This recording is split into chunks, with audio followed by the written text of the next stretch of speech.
A seemingly innocent moment. A man with a backpack strolls casually into the St. Sebastian Church in Colombo. He pats a child on the head and enters the building. This security camera footage shows a suspected bomber, one of several who carried out the attacks across 3 cities in Sri Lanka on Sunday. Officials have admitted there was an intelligence failure. A warning given more than 2 weeks before the attacks happened was not shared or acted on. Now it's also emerged that intelligence services should have had one of the suspects on their radar much earlier. HILMY AHMED, the Vice President of the Muslim Council of Sri Lanka, says he had alerted security officials about a radical preacher said to be the leader of National Tawhid Jamaat, the group the government blamed for carrying out Sunday's attacks.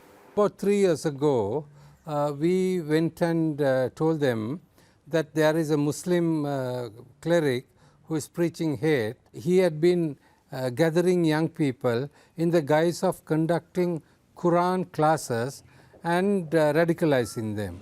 At a news conference on Tuesday afternoon, the Prime Minister didn't sidestep questions about whether the attacks could have been foiled. If it was known, certainly we could have prevented many of the attacks in the churches and had more security in the hotels. We could have prevented all the attacks or at least reduced the number of attacks that would have taken place. But when it came to the suggestion that it was a rift between him and the President, who's in charge of the police, that led to the breakdown in communication, he was less forthcoming. We had a meeting.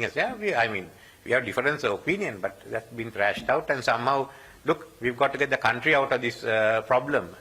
I don't think we can start putting personal issues in front. A few hours later, the President, in a recorded address to the nation, insisted he had no prior knowledge of the attacks. Specifically, I would like to say that I wasn't informed by the relevant authorities or by the responsible offices in any form. If they had informed me, I could have taken actions regarding this. He said there would be changes in defence heads within 24 hours.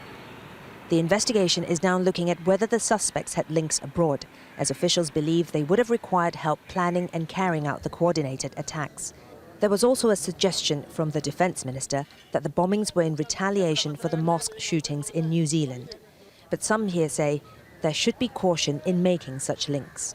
Meanwhile, Sri Lanka remains on high alert, fearful of the possibility of more attacks. Officials here say there continue to be threats to the country, its institutions and businesses. Even the Post Office has now said it will no longer accept sealed packages, a return to wartime practice. It appears no one wants to take any chances after Sunday's attacks. Florence, Looi, Al Jazeera, Colombo.